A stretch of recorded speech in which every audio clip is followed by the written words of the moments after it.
Diga uma coisa, agora, quando se fala de escolher o errado, ou talvez fosse o certo, mas caminhou de forma errada, né? Você tem um curso que fala sobre a nulidade matrimonial, Sim. que eu acredito que nasce de uma profunda necessidade de tantas perguntas em relação a isso, né?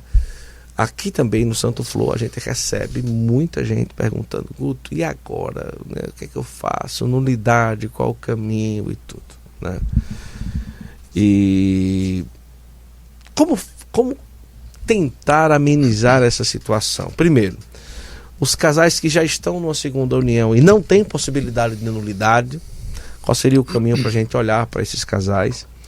E quando se fala de nulidade, o que realmente vale a pena o casal insistir? Claro, são várias opções, né? São várias circunstâncias, muitas circunstâncias. Mas existem aquelas que são mais corriqueiras e tal, né? Mas vamos primeiro falar como olhar para os casais de segunda união que não conseguem nulidade, que aí depois eu vou tocar em alguns assuntos em relação a isso, para ver se a gente olha, não, isso aqui existe possibilidade de nulidade, isso aqui não existe. Mas como olhar para esses que realmente não têm possibilidade de nulidade? Na realidade, esse curso de nulidade que a gente tem lá na nossa plataforma não é nem ministrado por mim, é por um advogado. Ele é advogado canonista, trabalha com isso, ele tem já toda uma experiência, né? Não é a minha área, não sou do direito. Por quê? Porque chegavam muitas pessoas com perguntas deste tipo lá no na nossa caixinha de perguntas, né? Pessoas assim, né? Carmadélio, eu casei, mas não, me separei, né? É uma situação muito dolorosa e muito delicada. Então nós vimos que precisávamos dar uma resposta, assim. Sim. O curso basicamente se propõe a dar uma visão geral de como a igreja vê essa questão. Porque na realidade nós sabemos, Guto, que a igreja não anula casamento, né? A igreja não vai anular o casamento. Mas ela reconhece que faltou naquela união a presença de certos elementos que dariam a esse relacionamento a legitimidade necessária. Quando a igreja diz esse casamento nunca existiu, ela está dizendo faltou nessa relação, nessa união, elementos constitutivos que dariam legitimidade. Por exemplo, uma pessoa que eventualmente casou porque está grávida, uma mulher grávida, né? Engravidou do seu namorado por um vacilo. E aí, por causa da gravidez, ela acaba casando, né? Casando pela pressão da família por causa da gravidez, e o próprio rapaz não queria casar com ela, mas para honrar, né, a gravidez e tudo, o filho e tudo, acaba casando. Ou seja, esse casamento tem sinais de não ter sido válido. Por quê? Porque ninguém pode casar por pressão. O casamento tem que ser realmente uma escolha livre, né? Absolutamente livre.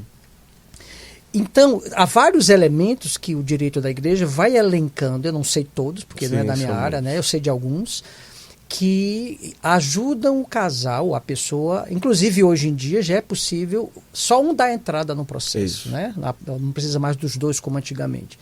Então a proposta é ajudar as pessoas que sofrem, porque tem pessoas que estão sofrendo com essa realidade, são muitos, e muitas pessoas que casam na igreja, muitas que nem sabem o que estão fazendo.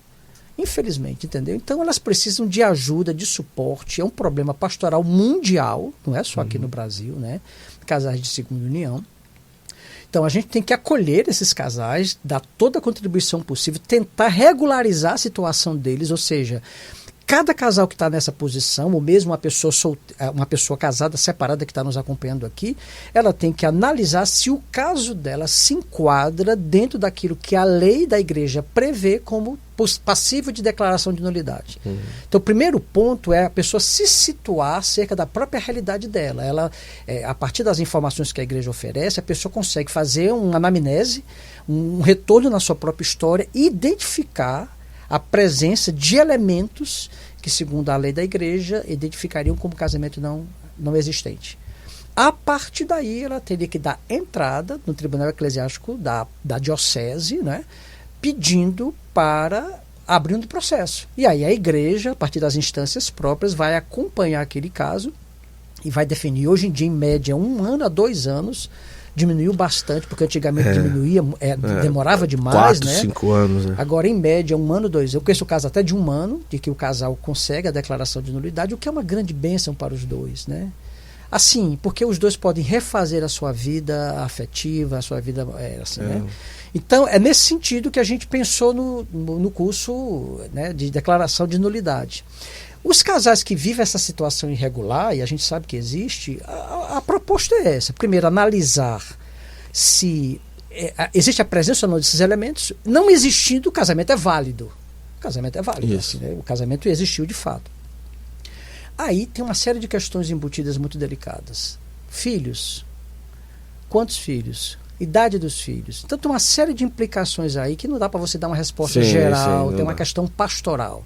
Aí tem que ver caso a caso o que fazer para cada realidade. Agora, o que é geral e o que a igreja orienta? Acolher a todos. Os casais que têm essa situação devem ser acolhidos nas paróquias, nas várias instâncias de serviço pastoral dentro da própria igreja, dando a sua contribuição, porque muitos deles são feridos com a própria igreja nesse sentido, né? De que se sentem desprezados, que não se sentem acolhidos. A gente tem que acolher e ajudar. Aqui no Shalom, por exemplo, tem muitos casais assim que chegam, né, para fazer seminário de vida no Espírito Santo, fazer retiro de entrada. Nós acolhemos a todos e aí tentamos dar a nossa contribuição. Porque no fundo é a decisão do casal. Nós não podemos nos intrometer na vida íntima do casal. Sim. Mas à medida que eles nos procuram pedindo ajuda, nós damos a nossa contribuição como instituição, nesse sentido, para a pessoa regularizar a situação dela. Por exemplo, eu prego retiro só para homens, né?